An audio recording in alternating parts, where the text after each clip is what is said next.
Hi, hello. Welcome to episode number 4 of the Seasonal Anime Checkup OVA.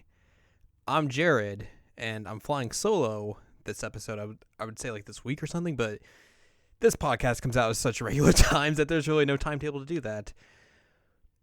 This is going to be a little bit of a different podcast, or at least an episode of this podcast, especially because A, I'm by myself.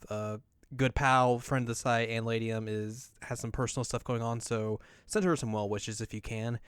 And B, this is going to be kind of like a review of a game that I played. I was going to actually, type it up on the computer and do that sort of thing, but I thought, let's try something different and do it verbally, do it in the form of a podcast. We're going to talk about Steins Gate Zero. It is I really don't know how you would describe it. I saw the word midquel going around, and that seems like a terrible word, but it is also like the one way to describe it because it takes place technically after some of the events of the true ending of the original Steins Gate, but goes forth from like the good ending of that game, excuse me. So technically it doesn't hit the true ending quite yet until like the very, very, very, very end of the game. So it's weird. It's like a prequel sequel, but not really. It's very confusing. But I want to talk about this game because I really wanted to like this game, essentially. Because I liked the original Steins Gate, especially because, it took a while for me to get there, about like halfway through the game, because like the first half of that game, it starts real slow. There's a lot of like technical jargon and info dumps you get, piled on you at the beginning of that game. The humor of that game isn't necessarily my favorite. It might be for some people, but for me, I'm not really into like copious amounts of perverted or / quote unquote otaku humor. Like that stuff doesn't fly for me. And you still get some of that in this game, so that was really grown and cringeworthy. But like halfway through that game, the first one, something just clicked, and I was just like, all right, I am ready for whatever this game is going to throw at me, because it started getting like more crazier and crazier, and it's like the lead up to like the final run where like it does fake out endings and all that sort of stuff, which I am a huge fan of fake out endings, no matter like how tropey they may be or anything like that. You put that in a game, I'm like, all right, I am totally down for this. So when this game was announced, Steins Gate Zero, I really didn't read up much about it because I wanted to go in as kind of fresh as possible. I knew like they're making an anime of this game. This is like something to do. It's either a sequel or a prequel. That's basically all I knew. And that, like, I think I kind of also knew that it was going after, like, the good ending of the game, not the true ending. So, I guess first and foremost, I should have probably prefaced this earlier. To do a discussion about this game, there's gonna be spoilers. I'm gonna try and skirt around some of them as best as I can. But in order to really describe, like some of the things I have to talk about with this game, I have to talk about story elements because, it's a visual novel. There's nothing, like, gameplay-wise I can really talk about. It's all story. So, to do it justice, I couldn't, skirt around everything and try and make this as spoiler-free as possible. It has to have some form of spoiler. So, if you haven't played through the game and you want to, or you're midway through, you're trying to get, like, all the endings to get to the true ending and all that sort of stuff, you might want to turn this off right now and come back to it later when you've, A, beaten the game, or you're into that. You want to know, like, all the information coming out of it. If not, let's just keep this thing going. Keep playing it, and I will try and do my best to tell you all about this game. So the way Steins Gate Zero goes off, like I said, it goes off of the good ending, to where the good ending of the original game essentially is you go back to try and save Makase. You fail because she runs in front of the knife that you're going to shank Nakabachi with. She runs in front of that, and then you essentially, quote-unquote, kill her, even though she kind of... It's not like you're like, hey, bam, I'm going to stab you. It's like, it's accidental. But that really tears up Okabe. And when he comes back, he's like, I'm not going back. I'm not doing it again. I can't do it. And then, like, in the true ending of Steins Gate, the original game, he gets a wake-up slap from Mayuri. And that kind of, like, tries to get his senses back rolling. And then he's able to go back and save her for realsies. But this game starts off with the good ending, where essentially... he vehemently protests and refuses to go back again. He's like, nope, I am done. This isn't happening. And then you get a time jump from that July, somewhere around that time, up until like October, November, to where like he's distanced himself from everyone. He's like focused on school and all of that. He's going to this lecture where this cool university professor from America is coming to talk about AIs and all that sort of stuff. That's where like the game kind of picks back up. But essentially, from that time jump, he's basically been like, nope, I'm not going back. I don't want to have anything to do with this. I can't handle it. That's just not for me. And I say like one of the good things that Steins Gate Zero does is has like a portrayal of mental health that I think is pretty accurate. I mean, I couldn't say, for certain. I'm not a psychology expert or anything like that. But the way that his trauma affects him through the game, like there's a scene where you see him go through therapy. It's like it's a hypnotism type of therapy, so I don't know like how legit that is, but like you see him going through at least some form of therapy, and then anytime anyone or even he thinks about Makase and like the events that led up to her death, like it's an instant trigger for him to where he's like, I gotta vomit right now, or I'm gonna pass out, or something bad's gonna happen. Like it's affecting him terribly, and I think like that's maybe like one of the few good things this game does. Is like it gives you that portrayal of like trauma and mental health to where like something real bad happens to a person, like it's gonna affect them in a variety of different ways. And I think this game does a real good job of that. But on the other hand, this game does I think a lot of things real poorly. In the effect that like it's a sequel that didn't need to be made. And by that I mean like the story itself doesn't necessarily add much of anything to the overall story narrative of the entire like Steins Gate universe, because essentially it's just filling in all these plot holes, or I guess you could say plot holes, or just these random holes that maybe the first game had, maybe the first game didn't have, but now we're just going to address them anyways. So essentially it's telling you like how you get from the good ending in Steins Gate all the way to the true ending, which means you're going through like 20 hours of like a few seconds in the original game to lead up to that point. It gets real convoluted in ways that this game didn't need to be convoluted, or this entire series didn't need to be convoluted. Let's talk about some of the new characters they add into this game. Like there is a group of girls that cosplay with Mayuri. One of them is Fubuki.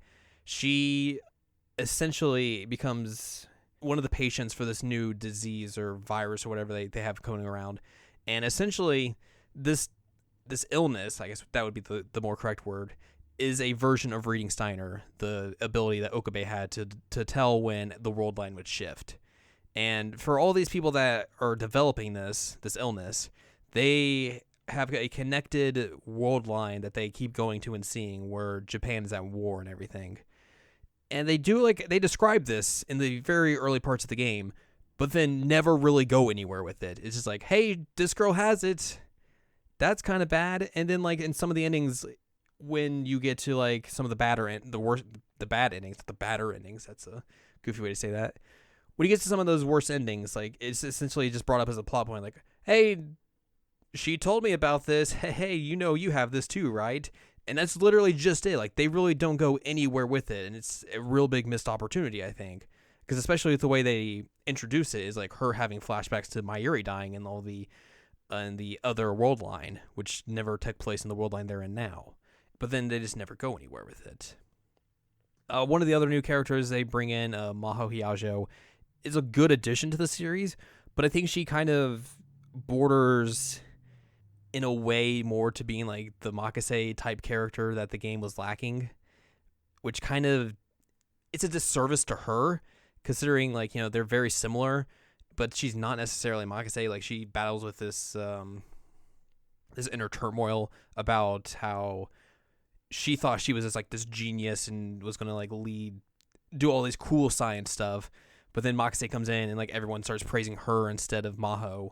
And like she has this like resentment / jealousy / affection for Makase, but then she never gets to really act on any of it because like Makase dies obviously in this world line, and there's the turmoil of that. And then Maho's just a fun character as well. Like she has to go through like all of the weird shit that the rest of the like Okabe and all his gang like thrust on her, and she's just like, what the hell is all of this? Like, what? I don't understand any of this. And she's like, she has some good comic relief bits as well, especially like the first time you take her to May Queen. She's just like, this is a culture shock in a way. I don't understand any of this. And that's fun as well. But I don't know if they use her character in the best ways possible, let's just say. There is also another character they introduced who is Kagari, who is the adopted daughter of future Mayuri from 2036, who goes back in time with Suzuha and then gets lost in like 1998 or 2000. It's in that 2 year, in between those 2 years, I think somewhere around there. And then depending on which world or like branching path you go on, because there's a branching path at one point where I think it's literally just you turn your phone on or off. That's the branching path. So one will take you to where Kagari becomes a part of the group. The other one will take you to where Kagari is essentially an enemy of the group because she's been brainwashed, which they touch on the other side when she's with you in that group. But it doesn't necessarily come back to bite you like it kind of does in the other one. She's an alright character, I guess. I mean, I don't know. I think I would have been fine if she didn't become like a big role in this. Like a lot of the other one when she's an enemy of you is like Suzuha's like looking for her because she's like, I lost her like 12 years ago.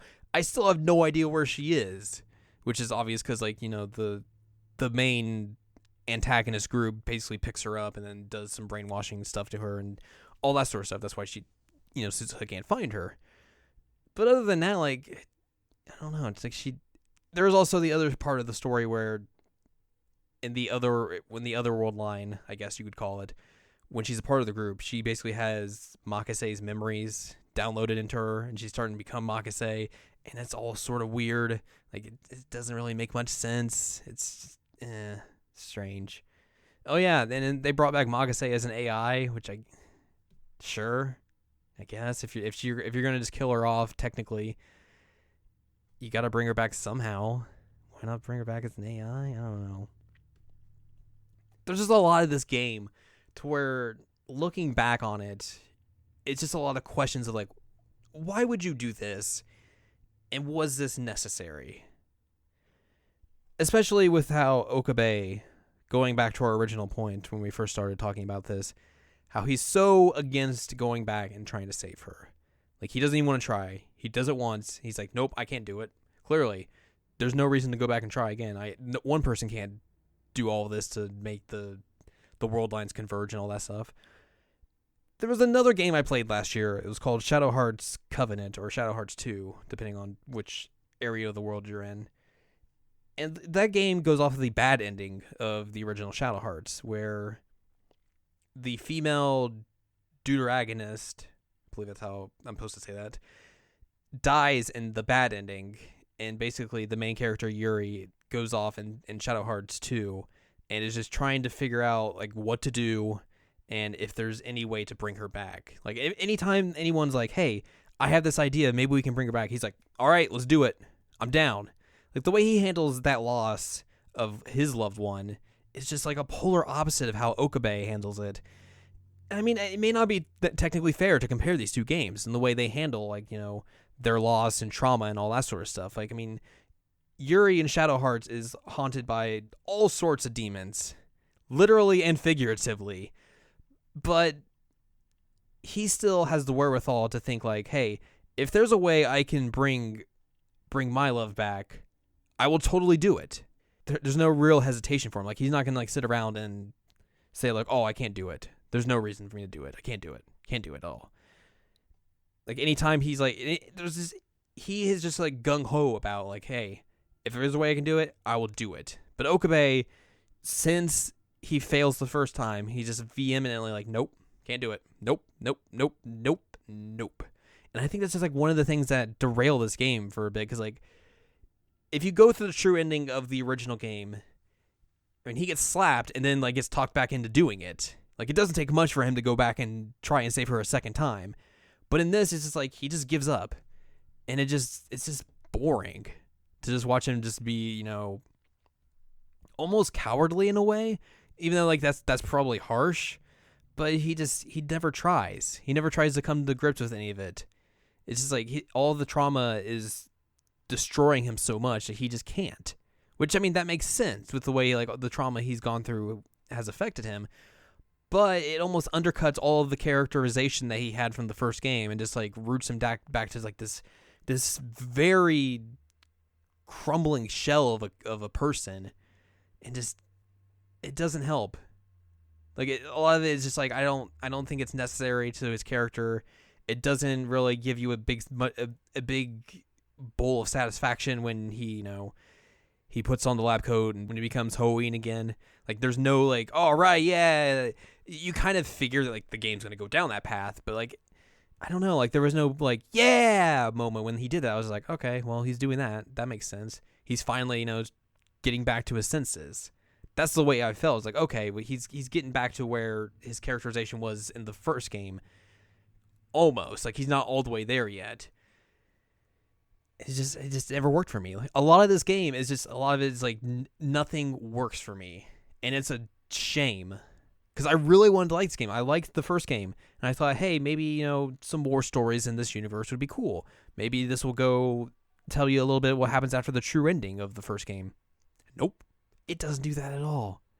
The true ending of this game might be outright terrible, because here's some real spoilers here.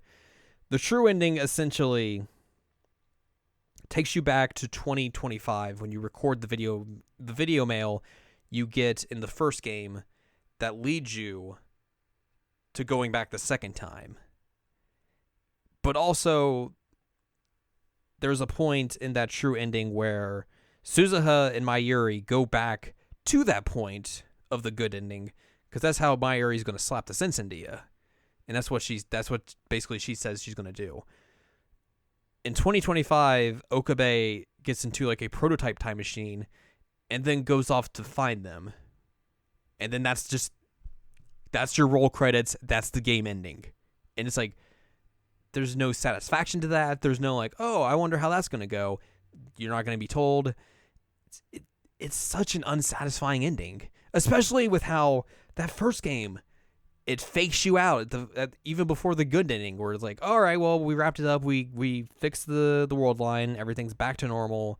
Mayuri's not going to die. Roll credits. And then Suzuha calls you up out of nowhere and it's like, hey, what's up? I've time traveled from 2036. You got to get here real quick or else World War III is going to happen. And it's like, oh, this game's still going. Steins Gate Zero has none of that. Like, there's no fake outs. There's nothing in that true ending that makes you want to that makes you excited to play anything else in the series. Which I don't know like how much they're actually going to do past this. Like, I mean, there's not much else they could really fill in gap wise unless they just start artificially making more gaps, which they basically did with this game. It's just this whole game's a disappointment. And I hate saying that because like I love that first game. But man, it's such a disappointment. And it kind of, there's an argument to be made about like the necessity of sequels, which I mean, obviously companies are going to make sequels because it makes them money. If the first game made them a lot of money, they're going to keep milking that cash cow until it doesn't make them any more money, which I mean, that's fine. I get that. And sometimes that brings forth even better games. Like the sequels sometimes are better than the original games. Sometimes it's just like, I mean, it's cool that this universe is brought back, but maybe it wasn't the same as the first game or wasn't as good as the first game, but I can still find value in this. With this, it's a lot of, like I've said earlier, just nothing of this game has any value to the original game, to the overall universe. It's pointless. The entirety of this game is pointless. None of the endings help you or make you feel good at all. Maybe they do like on their own, but as in terms of the overall story, they don't do anything. I mean, maybe for other people it might, but for me, I'm just like, I came away from that game mad because like nothing really happened. And it was just like, why did I spend money on this game for literally nothing to happen for like 20 to 30 hours? It's just a big shrug shoulder to you, the consumer or the player. And just like, did Steins Gate really need a sequel? That's the real question. And if so, like, how could you have done it differently? Like, I think, like, if maybe just do more misadventures of whatever the crew's doing. I'd been fine with that. Or just, like, take this concept for Steins Gate Zero, and I think there's also a fan game that did this, where it was just like, here's some random stories from other world lines. Okay, that's fine. Because you're not, like, just shoehorning in a game to fit into the original game, and then making it more convoluted along the way. It's just like, here's these random bit stories that we just come up with. You know, have at it. Have fun. Sequels are going to continue to be made, regardless of if they're good or not. And that's just the nature of the beast. But this is just another example of a sequel that comes out and it's meaningless. It's worthless. There's no redeeming value to this game whatsoever.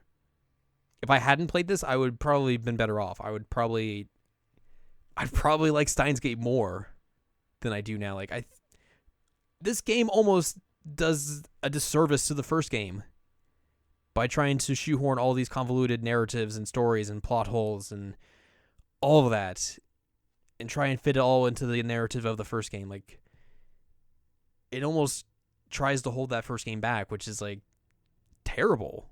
Because you don't want that. That first game on its own is real good. I think the one thing to come away from this game is at least, like, there is an anime adaptation of this game coming, and I'm curious to see how they handle it. Especially because the plot line isn't linear. It doesn't go for, like, a straight line like the first game does. There's, like, you know, there's that breaking point, and then it goes off into two separate stories. So I wonder how they'll do that, if they'll just do one story first and then loop it back around, because I think you could basically do that for the anime adaptation, because you do have to go through one route first, and then that is a way to trigger the true ending, and then you could wrap back around and get the other way. So maybe that's how to do it. I don't know. That's basically the only thing I could say that I would actually be kind of curious about, is to see how that anime adaptation goes, because, like, it's going to follow the same story as the game. The story of this game is not good. It's worthless. It's pointless. So, and I think, like, the one thing that I wanted to make or take away from this review is that, like, a lot of the games I've reviewed for the site are all games that I've liked, and they've all gotten the recommended tag, because, like, a lot of the games I wanted to write about was like, I want to write about this game because, you know, it does X, Y, and Z, and I like all of those things. Or maybe it does this thing and reminds me of this game and blah, blah, blah, blah, blah. And one of, like, the criticisms I've had for myself is that I haven't been able to take any game that I've played and, like, have a negative review. Not necessarily a negative review, but it's like a review of something I didn't like and didn't think was good. Because there becomes a point in time when you're, like, reviewing stuff or being critical about stuff where if you're just reviewing all the stuff that you like, it's not going to make you any better as, like, a critic or reviewer or anything. It's just like, oh, I like this stuff right here. I have this niche. I'm just going to keep, like, looking at all that stuff, and it's just going to suit all my taste, so I'm just going to keep saying good things about all the stuff I like.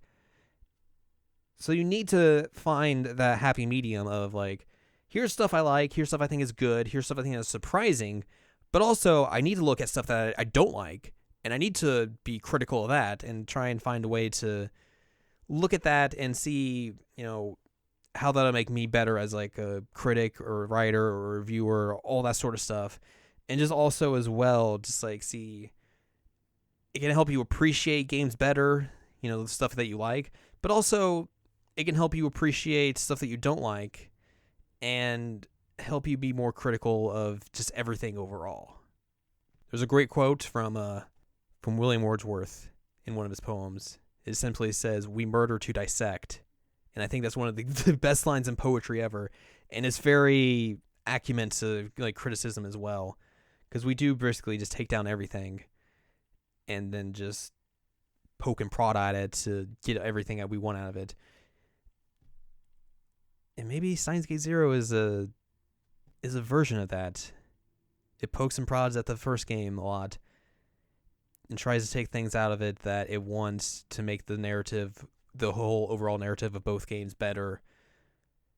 But at the same time, maybe there's a point in time where you let sleeping dogs lie and you don't poke and prod at it and you just leave it be.